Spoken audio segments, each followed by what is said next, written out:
안녕하세요. 딸 하나, 아들 하나 잘 키워 황혼을 바라보는 50대 후반 아줌마입니다. 어느덧 자식들이 성인이 되었고 새로운 가정을 이룰 나이가 다 되었네요. 사실 아이들이 어른이 되어 본인 목 톡톡히 하고 있다는 게 실감이 나지 않아요.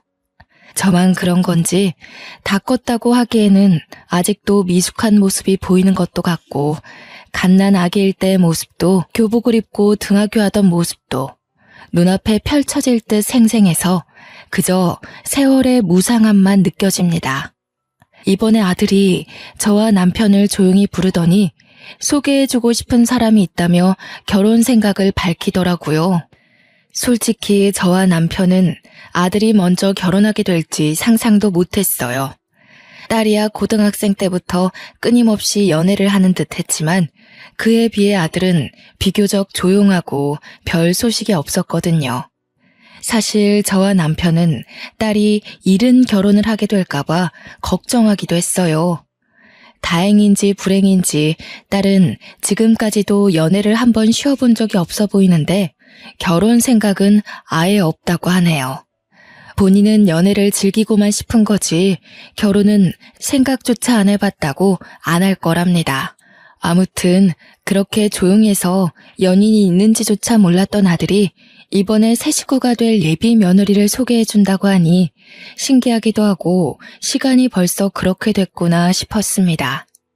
아이의 세월을 생각하니 제 세월도 생각이 나고 저의 시부모님 또한 불현듯 떠오르더군요. 저 또한 누군가에게 새 식구였던 때가 있었으니까요. 제 시부모님은 참 좋은 분들이십니다.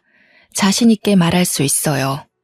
입에 발린 말이 아니라 제가 그분들께 받은 은혜를 다 말하지도 못할 만큼 사람 대 사람으로 따져도 정말 좋으신 분들이에요.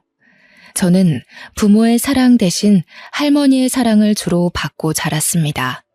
직설적으로 이야기하자면 머리가 어느 정도 클 때까지는 할머니의 손에서 자랐다는 말이죠. 그렇다고 해서 저는 부모님에 대한 원망은 없어요. 세상에는 어쩔 수 없는 사정이라는 게 있으니까요. 그 어쩔 수 없는 사정으로 제 부모님은 갑작스레 경제적 어려움에 부딪히고 말았습니다. 가정이 위태로워지자 부모님은 저를 잠시 떨어뜨리기로 결단을 내리셨어요. 다른 방법이 없어 할머니께 저를 잠시 맡겼다고 하더라고요. 할머니는 흔쾌히 저를 맡아 키우셨고 생각보다 그 기간이 길어져 전 자연스레 할머니 밑에서 자라게 되었죠. 사연이랄 게 생각보다 간단하죠. 이렇게 보니 정말 가벼운 이야기 같아 보이는데 그때는 부모님과 잠시 떨어져 지내는 게 어찌나 무섭던지요. 매일이 눈물바람이었다고 해요.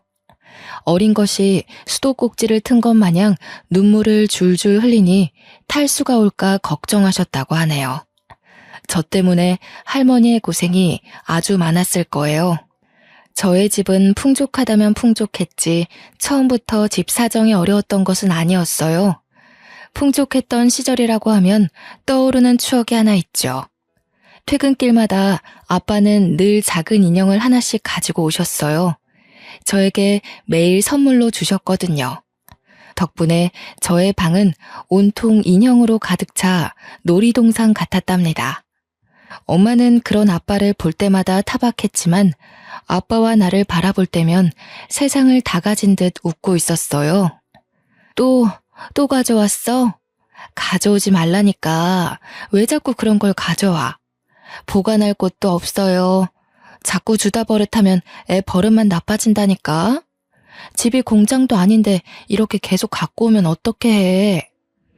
귀여운 내 새끼 뭐 하나라도 쥐어주고 싶은 게 부모 마음인 거 당신도 알잖아. 그리고 애가 버릇 나빠져봤자 뭐 얼마나 나빠진다고 그래. 줘봐. 애가 얼마나 좋아해. 우리 딸 마음에 들어요?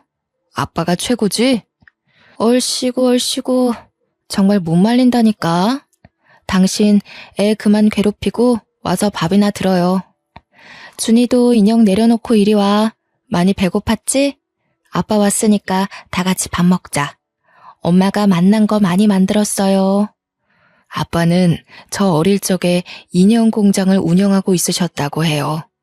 저야 워낙 어렸기 때문에 아무도 자세히 알려주지도 않고 기억도 안 나고 해서 부모님이 직접 말씀해 주시기 전까지 사정을 잘 몰랐지만 나중에야 부모님께 전해 듣기를 아빠의 소꿉친구가 아빠의 공장과 공장 부지 그리고 사업 자체를 빼앗아 갔다고 하더라고요. 그때는 지금 같지 않고 법에 구멍도 많아서 어쩔 도리도 없이 뺏겼다고 그리 한탄하시곤 했으니 얼마나 억울하셨을지 상상조차 되지 않네요. 단지 사업장과 돈뿐만이 아니라 친구도 믿음도 심지어 평화롭던 일상마저 잃어버린 것이었으니까요. 매일 아빠를 바라보며 웃던 제 미소까지도요. 아빠는 한순간에 모든 걸 잃고 실업자가 되었고 집의 가세 또한 자연스레 기울어지게 되었어요. 저는 정해진 수순처럼 할머니에게 가게 되었고 부모님과는 그 후로 떨어져 지냈습니다.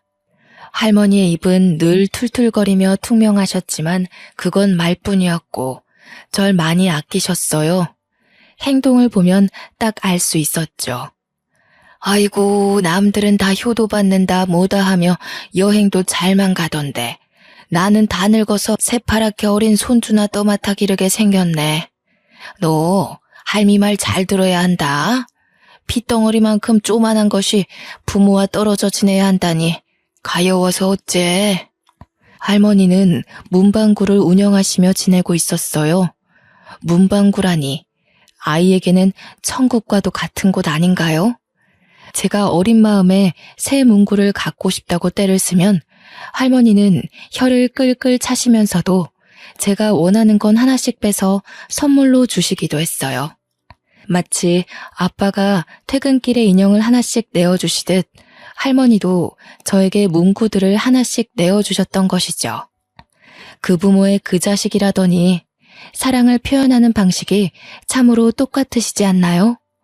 여러모로 할머니와 아빠는 닮은 점이 참 많았어요. 제 부모님이 겪었던 이 모든 걸 지금 와서 다시 생각해보면 마음이 좋지는 않더라고요. 할머니도 제 부모님도 저 때 속이 말도 아니었을 거예요. 특히 지금의 제 나이보다 어렸을 제 부모님을 생각하면 마음이 참 싱숭생숭합니다. 제가 부모님과 다시 만나게 된 것은 중학교 졸업식이었는데요. 부모님이 예쁜 꽃다발을 들고 와 제 졸업을 축하해 주시더라고요. 너무 갑작스레 오셔서 당황하기도 했지만 할머니는 오랜만에 본 자식과 며느리를 많이 반가워하셨어요. 그러곤 한마디 하셨죠. 왜 이제야 얼굴을 비추냐 비추길. 어미 속 다 썩이고 나타나지 왜. 이게 웬일이다냐, 이게 웬일이야. 아예 온 게야, 그지? 응? 아이고, 내 자식 얼굴 좀 봐. 다 상했네. 밥은 꼭 잘 챙겨 먹으라니까. 얼굴이 반쪽이 돼서 왔네. 아이고, 속상해라, 속상해. 예, 어머님. 죄송해요. 늦게 나타나 죄송해요. 말도 없이 사라졌다가 이제야 이렇게 경황 없이 나타나서 너무 죄송해요. 이제는 웬만큼 다 해결이 되었어요. 그간 감사하고 또 죄송해요, 어머님. 부모님이 제 중학교 졸업식에 올 거라고는 정말 상상도 못했던 터라 당연히 어떻게 알고 온 것이냐고 물어보았고 부모님은 편지 하나를 꺼내 제게 보여주시더라고요. 사실 할머니와 편지를 주고받고는 했단다. 너에겐 비밀로 할 수밖에 없었어. 뒤늦게 알게 해서 미안하구나. 할머니가 보내주신 편지에 준이가 다니는 중학교 이름도 네가 곧 졸업한다는 소식도 담겨 있었지. 할머니가 편지에 적어주신 덕분에 준이 엄마와 내가 시간 맞춰 올 수 있었어. 이제야 와서 미안하구나. 많이 보고 싶었단다. 갑작스레 부모님과 떨어져 지내게 된 저는 그 상황에 적응하기까지 시간이 꽤 걸렸다고 해요. 혹시나 편지를 보게 되면 글도 잘 모르는 애가 오해를 할 수도 있고 적응이 더 늦춰질 수도 있었기 때문에 편지는 일부러 저에게 알리지 않았다고 했어요. 대신 시간이 날 때마다 부모님이 잠깐 오시는 것으로 입을 맞춰놨다고 하시더라고요. 어른들의 사정은 어른들이 감당해야 한다면서요. 부모님은 제 졸업식에 꼭 축하하러 오고 싶었다고, 그리고 실제로 오게 되어서 너무 기쁘다고 하셨어요. 워낙에 기뻐하시니 저도 덩달아 신이 나더라고요. 사실 부모님은 제 초등학교 졸업식 때에는 참석하지 못하셨었어요. 그때 참석하지 못한 게 그렇게 후회가 되고 한이 되었다고 말씀하시더군요. 그래서 중학교 때에는 기를 쓰고 오셨나 봐요. 할머니는 아빠와 엄마를 꼭 끌어안고선 고슬프게 우셨어요. 어찌나 슬프게 우시던지. 왜 자식 잃은 부모의 울음은 그리 뼈아프다고들 하잖아요. 자식을 잃었다 되찾게 된 할머니는 그간 얼마나 서러우셨을지, 어린 저에게 티도 못 내고 얼마나 혼자 삭히고 계셨을지 그 울음소리에 다 묻어나오더군요. 그때 할머니의 울음소리는 영원히 잊지 못할 것 같아요. 부모님이 기뻐하시니 분명 저도 덩달아 기뻤는데 할머니가 우시니 저도 울컥 눈물이 나더라고요. 어린아이처럼 엉엉 우시는 할머니에 저도 울고 아빠도 울고 엄마도 울고 차례대로 눈물이 전염이라도 된 것처럼 그렇게 우리 가족은 한동안 눈물바다로 시간을 보냈습니다. 우리 가족은 그날 맛있는 고기를 먹었어요. 따뜻한 쌀밥에 김이 모락모락 나는 된장찌개, 지글지글 구워지는 고기까지. 눈물 한바탕 쏟고 먹으니 어찌나 맛있던지 입안에서 사르르 녹아 없어지더군요. 마음마저 풍족해 마치 행복한 감정을 먹고 있는 듯 했죠. 그날만큼 눈물겹고 행복한 식사는 지금까지도 제 인생에 없었고 앞으로도 없을 듯 하네요. 제가 할머니 곁에서 자랄 동안 부모님은 고생을 참 많이 하신 것 같았어요. 흘긋 보아도 손부터가 늙은 것이 티가 났고 오랜만에 보는 부모님의 얼굴엔 자글자글한 주름이 나 있었죠. 부모님이 늙어버린 걸 보니 아무것도 몰랐던 그 나이에도 그게 그리 속상하더라고요. 누가 봐도 고생한 얼굴이었으니까요. 엄마는 식당에서 허드렛 일, 아빠는 건설 현장에서 막노동 일을 하며 지냈다고 했습니다.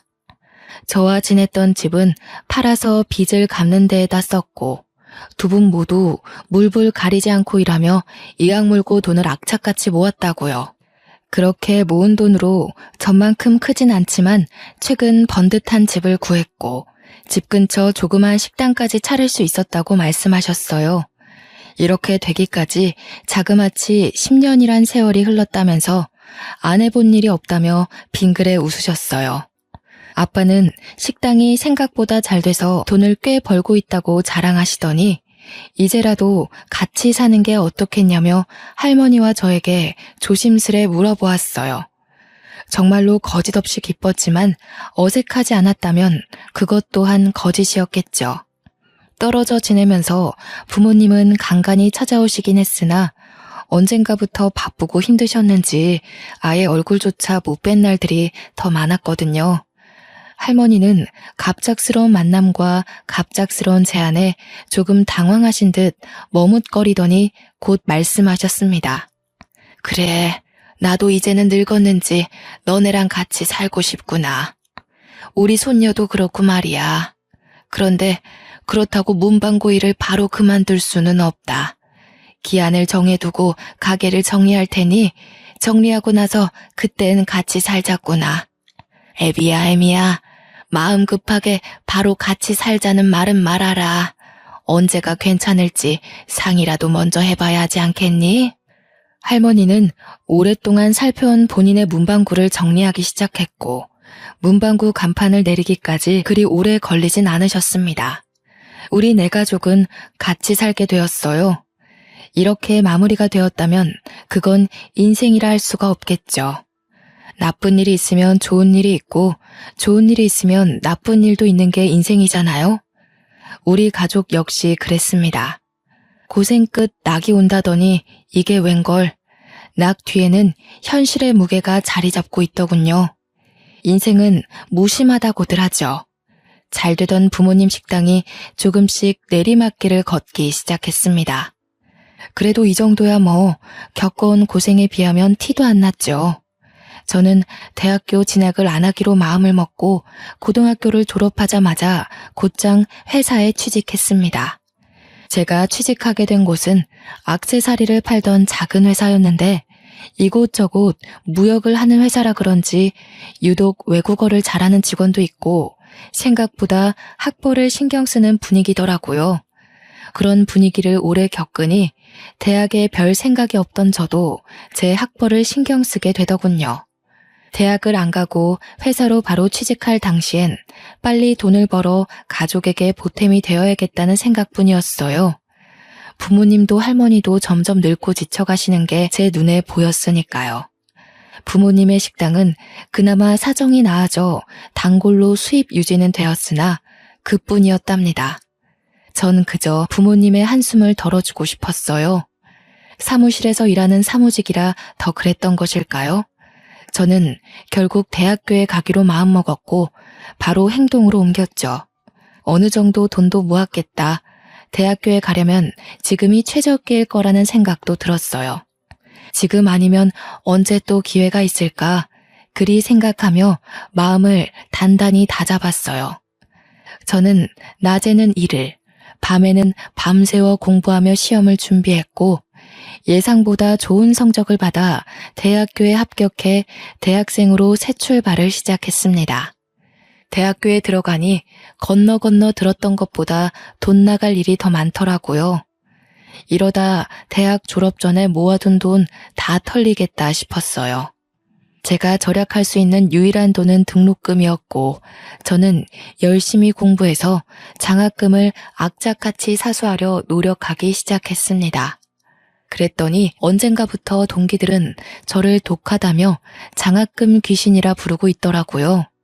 때로 이번 장학금은 본인 것이라며 저에게 선전포고를 하는 동기도 종종 있었지만 전 그때마다 눈에 불을 켜고 공부를 해 매번 장학금을 지켜냈죠.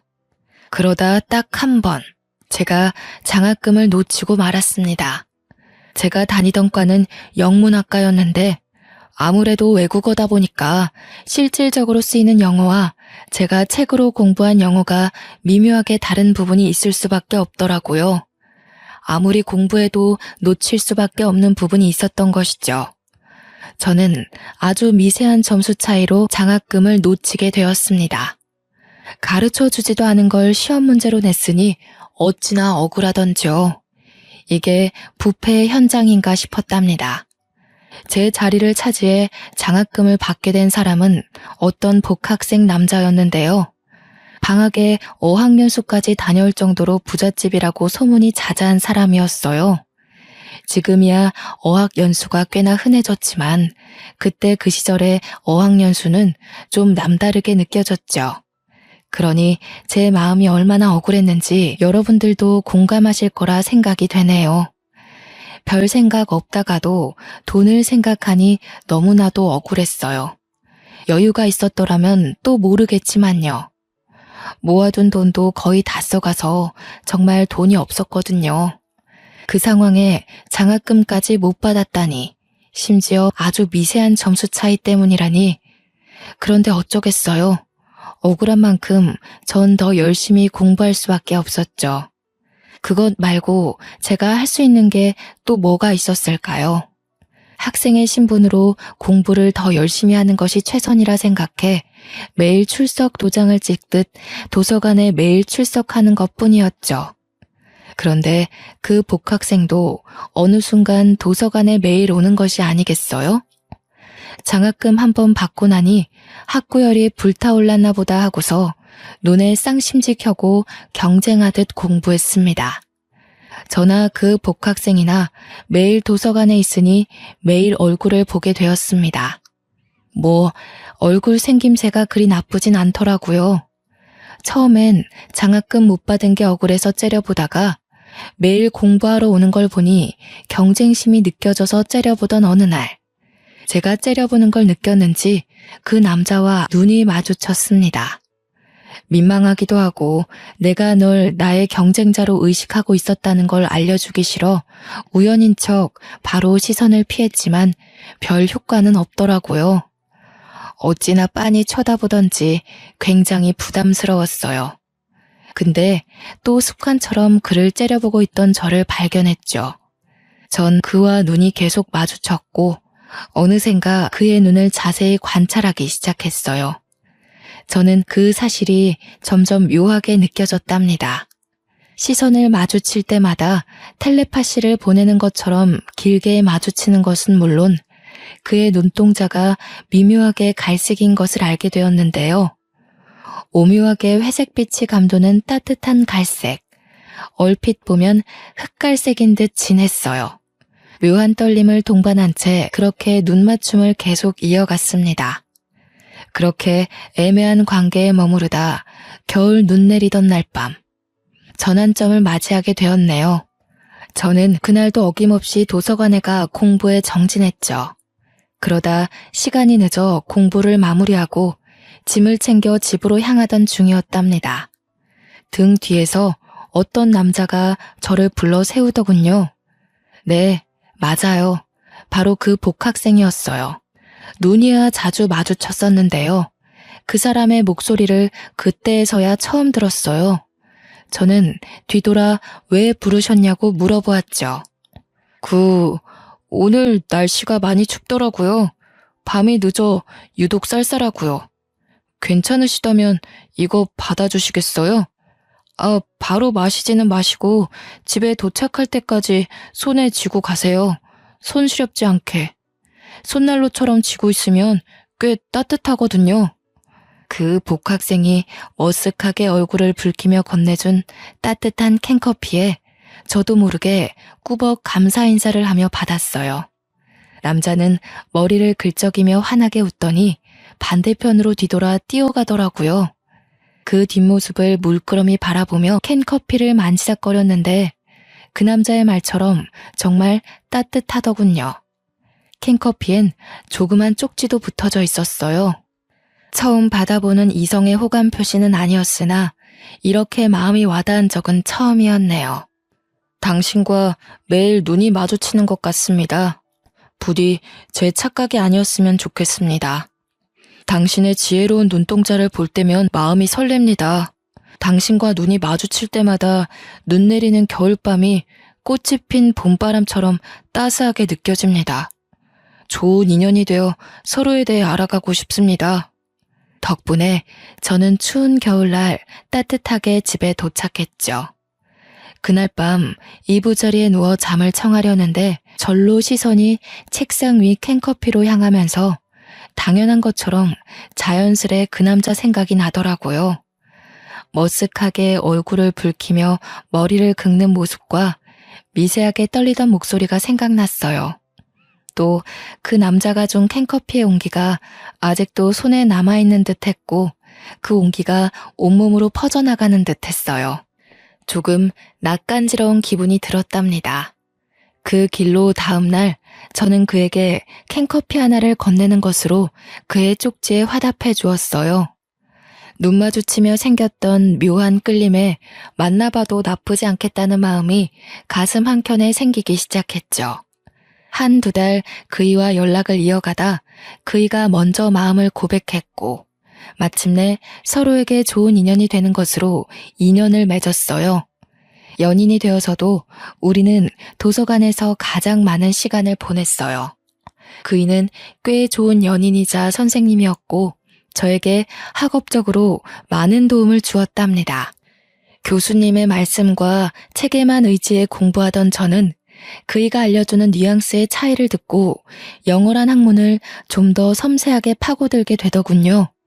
그때에서야 왜 저번에 제가 장학금을 놓칠 수밖에 없었는지 알게 되었어요. 그렇다고 억울하지 않다는 건 아니었지만요. 아무튼 연애가 진전할수록 조금은 지루하던 공부 또한 색다르게 느껴졌답니다. 그이에게 여러 도움을 받으며 열정적으로 공부를 하다 보니 장학금은 자연스럽게 저에게로 돌아왔어요. 어찌나 기쁘던지. 그렇게 연애와 공부를 병행하다 보니 시간은 빠르게 흐르더라고요. 장학금을 몇 번 더 타고 나니 제가 졸업할 때가 된 것이죠. 졸업식 날에 그이가 맛있는 저녁밥을 먹으러 가자며 제안을 하더군요. 가족과는 이미 점심때에 회포를 푼 후였으니 거리낄 것도 없어서 저는 기쁘게 받아들이며 그이의 차에 올라탔습니다.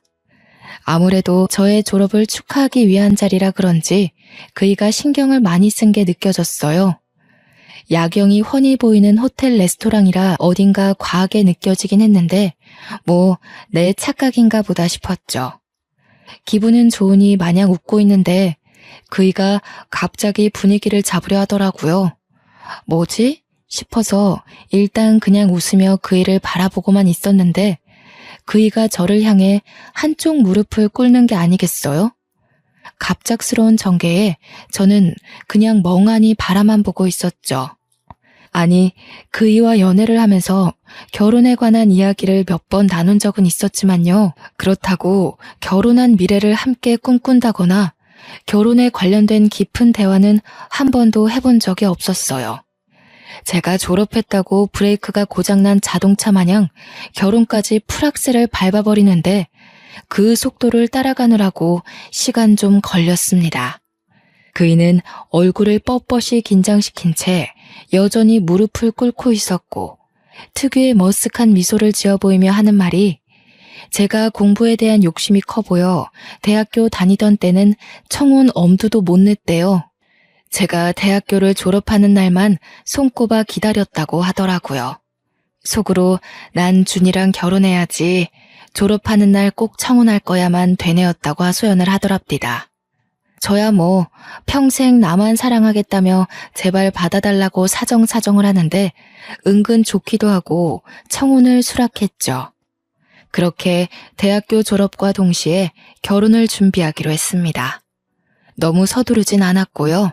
시간이 앞으로 많으니 일단 양가 어른들을 찾아뵙는 것부터 시작하자고 했어요. 제 부모님은 그때까지도 식당 일로 바빠 상대적으로 여유로운 예비 시부모님을 먼저 찾아뵙게 되었죠. 떨리는 마음을 간신히 진정시키며 만난 과일 꾸러미를 들고 예비 시부모님 댁에 찾아갔는데 그 시대 일반적인 시부모들과는 달리 정말 다정하셨어요. 솔직히 저는 어느 정도는 각오하고 갔었거든요. 왜 모든 게 완벽할 수는 없으니까요. 예, 긴장하지 말고 편하게 있으렴. 응? 편하게. 내 평생 소원이 딸 하나 갖는 거였는데 말이야. 아들이 며느리를 데리고 오면 내 딸과도 같다고 생각하기로 했지. 아직 식도 올리지 않았지만 그래도 이렇게 널 만났으니 지금부터 널 내 딸이라 생각하고 싶단다. 그래, 그렇다 해도 애 엄마 말에 너무 부담 갖지는 말고 그저 내 가족이다 생각하고 편하게 앉아 있어라. 배고프지는 않으니? 과일이라도 좀 먹지 않으련? 과일도 여러 개 먹으라고 깎아주시고 밥도 어찌나 정성 가득 차리셨는지 식탁이 틈없이 빽빽해 상다리가 부러지는 줄 알았답니다.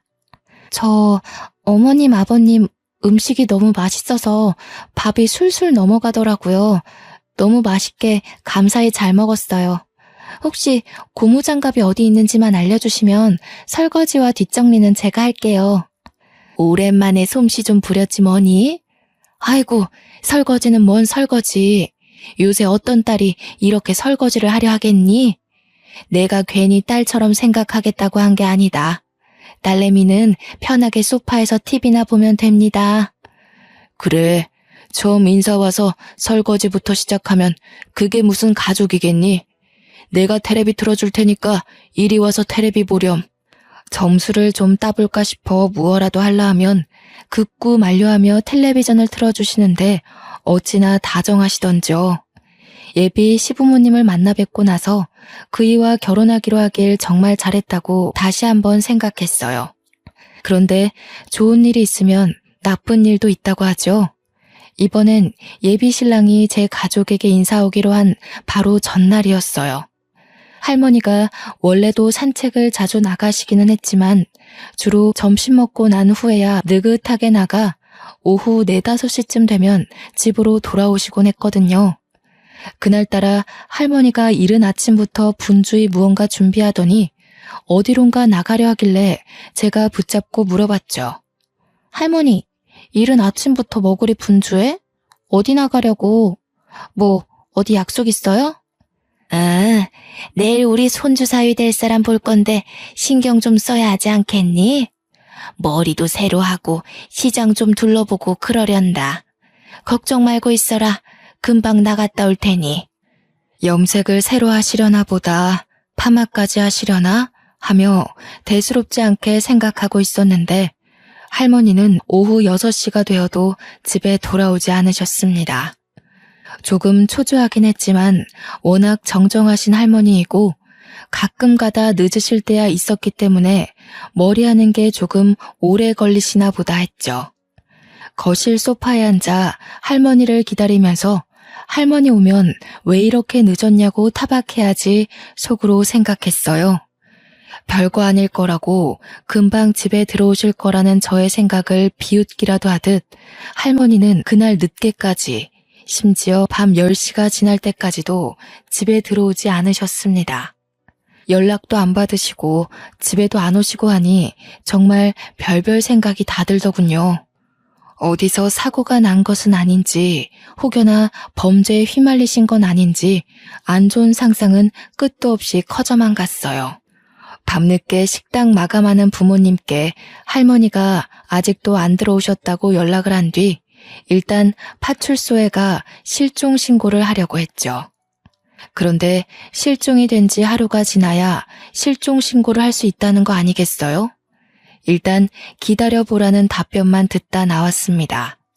근데 기다려보라고 했다고 그저 가만히 기다리고 있을 수는 없잖아요. 지푸라기라도 잡는 심정으로 길거리를 걸으며 만나는 모든 이들에게 혹시 우리 할머니 못 보셨냐며 사진까지 꺼내어가며 물어보았어요. 별 소득은 없었습니다. 사실상 제가 할 수 있는 게 아무것도 없었던 것이죠. 조금이라도 더 빨리 찾으러 나가볼 걸, 부모님께 조금 더 일찍 말해볼 걸, 혼자 자책하면서 많이 불안해하며 떨고 있을 때 예비 신랑에게서 전화가 왔어요. 내일 찾아뵈러 가는데 너무 긴장된다는 예비 신랑의 말을 뚝 자르고 할머니가 사라졌다고 지금의 상황을 설명했어요. 목소리는 바들바들 떨리고 말은 두서없이 막 나오더라고요. 예비 신랑은 너무 걱정하지 말라며 아무 일 없을 거라며 곧 돌아오실지도 모르니 일단은 집에서 기다려보자고 다독여 주었습니다. 그렇게 저와 부모님, 예비 신랑까지 모두가 거실에 앉아 밤새 현관문이 열리기를 기도했어요. 하늘도 참 무심하시지. 눈이 새빨개진 보람조차 없게 현관문은 끝끝내 열리지 않았습니다. 원래라면 예비 신랑이 인사 오기로 했던 날 설렜어야 할 아침이 싸늘하게 밝아왔어요. 24시간이 지나 파출소에 실종 신고를 하러 다시 찾아가는 도중 동네 병원에서 전화가 왔더라고요. 할머니가 병원에 입원해 계신다는 거예요. 심지어 하루 동안 의식이 없으시다가 이제서야 의식을 되찾았다고 말을 하시는데 너무나도 청천벽력 같은 말에 바로 병원으로 달려갔죠. 병원에 도착해 병원 침대에 누워있는 할머니를 보자마자 눈물부터 나더라고요. 손등으로 마구 눈을 비비고 있는데 의사 선생님이 와서 할머니의 상태를 설명해 주셨어요. 정말 큰일 날 뻔했습니다. 할머님이 솔직히 운이 아주 좋았다고밖에 설명드릴 수 없겠네요.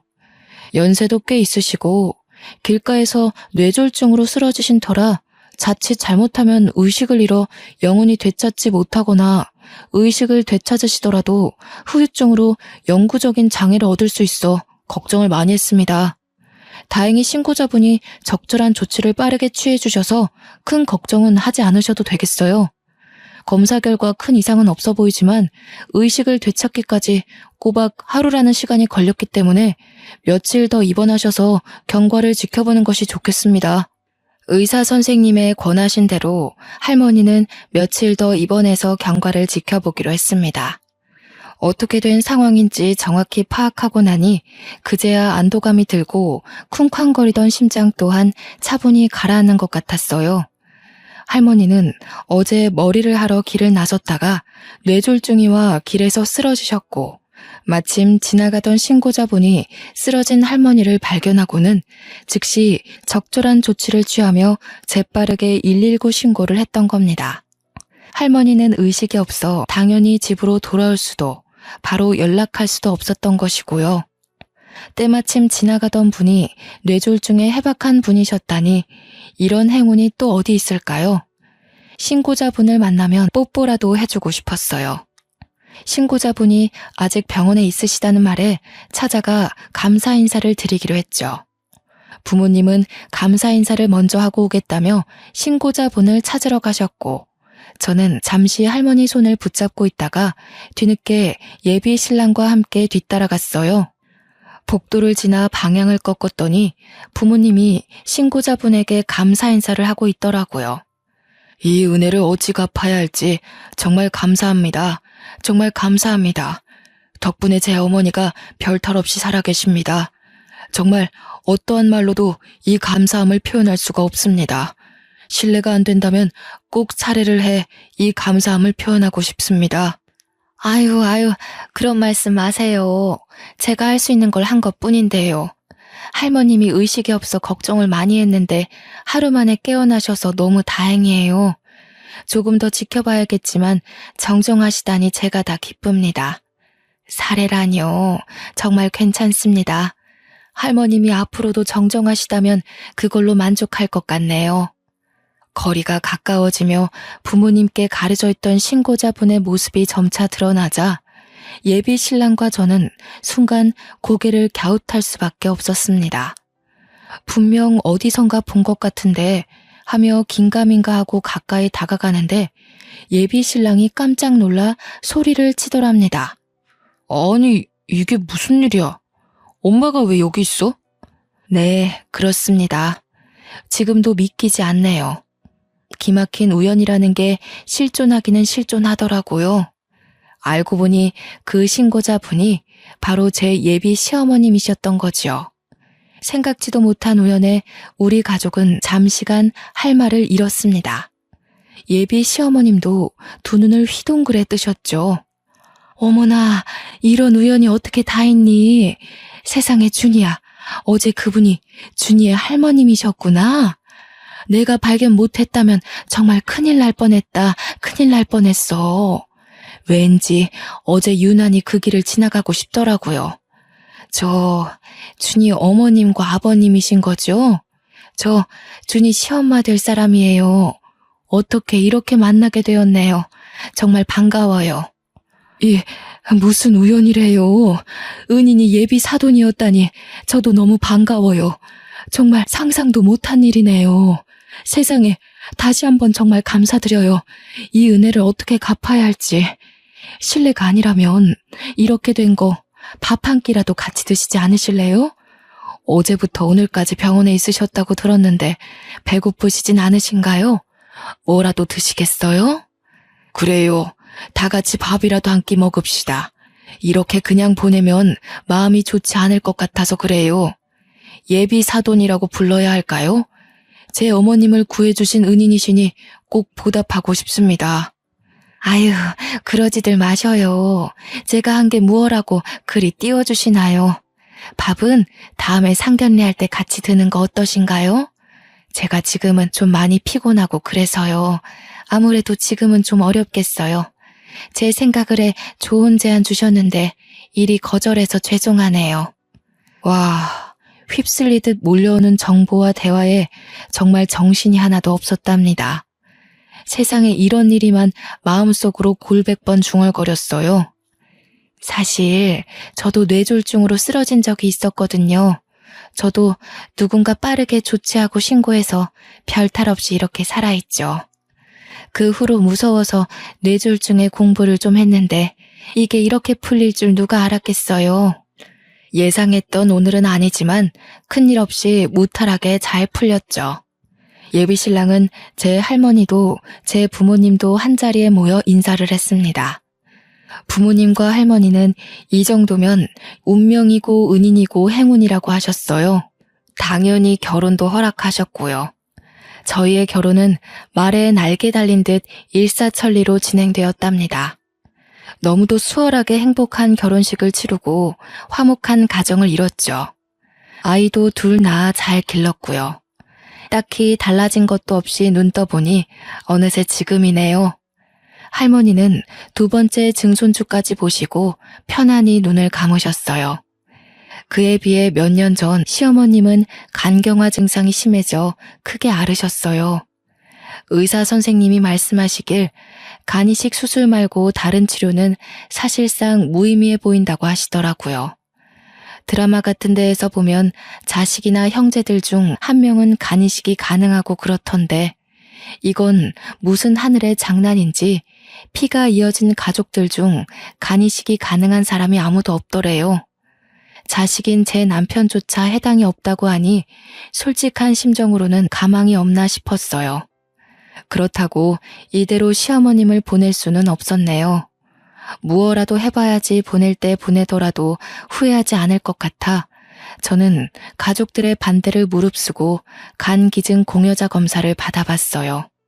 제 나이가 그리 적지 않음에도 불구하고 검사 결과는 생각보다 좋더라고요. 그리고 시어머님께 간이식이 가능하다는 결과 또한 나왔죠. 시어머님께 받은 은혜를 내 평생 갚을 수 있을까 싶었는데 기회는 말도 없이 이런 형태로 찾아오더군요. 시어머님은 저를 볼 때마다 며느리가 아닌 새로운 딸이라 노래를 부르시곤 했는데요. 그렇게나 딸이라고 노래를 부르시더니 이런 식으로 효과가 나타나나 싶었어요. 무섭지 않았냐고 하면 거짓이겠죠. 엄청나게 무서웠답니다. 시어머님을 위해서 일단 무엇이든 해봐야지 하고 결심할 때는 언제고 막상 간기증이 가능하다니까 고민이 안 될 수가 없었어요. 간이식을 하겠다는 굳은 의지를 밝히고 나서도 매번 망설이게 되었고 또 매번 고민되었으니까요. 솔직히 간 이식 후 후유증을 무시할 수 없더라고요. 그럼에도 불구하고 전 지금의 남편을 만나고 시부모님을 만나고 행운이 가득한 인생을 살아왔다고 자부하기에 이번에도 행운이 따르리라 믿고 이식하기로 최종 결정했습니다. 제 결정에 시아버님은 제 두 손을 붙잡고는 미안하고 고맙다며 눈물을 훔치시더라고요. 생각지도 못한 큰 수술을 앞두니 저도 마음이 찡해져서 같이 손 붙잡고 엉엉 울었어요. 저야말로 감사하다면서요. 남편도 울먹이며 저한테 고맙고 미안하고 또 사랑한다면서 저를 껴안았고 한참 동안 저희는 그러고 있었습니다.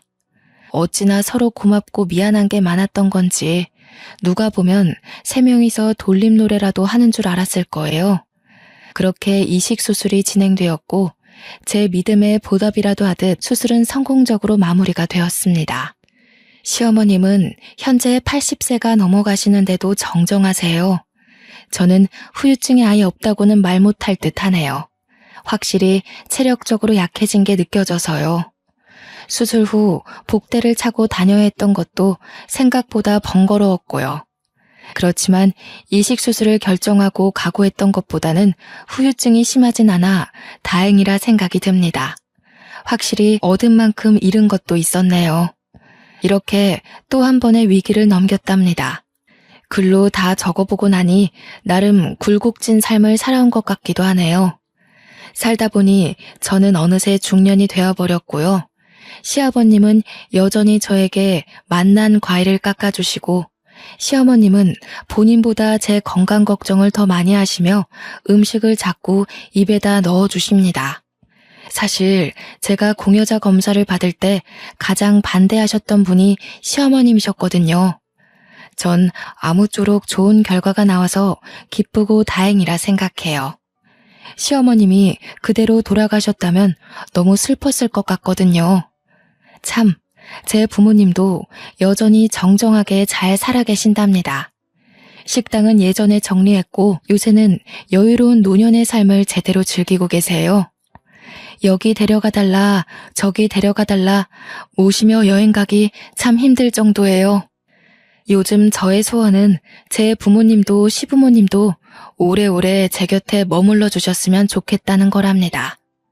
소원 한 가지 더 말해보자면 저도 시아버님처럼 그리고 시어머님처럼 새 가족이 될 예비 며느리에게 엄마처럼 다정한 가족이 되어주고 싶어요. 시부모님이 저에게 그리하셨듯 저도 예비 며느리에게 너는 내 딸이라고 하려고 해요. 저는 이미 딸 하나가 있으니 둘째 딸로요. 과일도 깎아주고 맛있는 밥도 해주고 그럴 예정이에요. 진정한 가족이 되기까지는 분명 시간이 좀 걸리겠지만요. 아직 얼굴도 보지 못한 예비 며느리한테는 이런 제 마음이 조금 부담스러울까요? 제 아들이 결혼을 마음먹었다니 그게 그리도 신기해서 마음이 주체가 잘 안 되네요. 빠르게 흘러간 세월에 문득 외로워지고 먼저 가신 할머니가 떠오르지만 앞으로 만날 새 가족을 생각하니 그리움 위에 설렘이 내려앉은 듯합니다. 할머니는 시간이 흘러 나중에야 다시 만날 수 있겠죠. 저는 앞으로 만날 새로운 가족에게 제가 배운 모든 사랑을 베풀 예정이랍니다. 지금까지 제 긴 사연 들어주셔서 감사해요. 우리 모두 건강하게 행복하게 오래오래 살자고요. 여러분의 앞날에 행운이 가득하기를 소망합니다.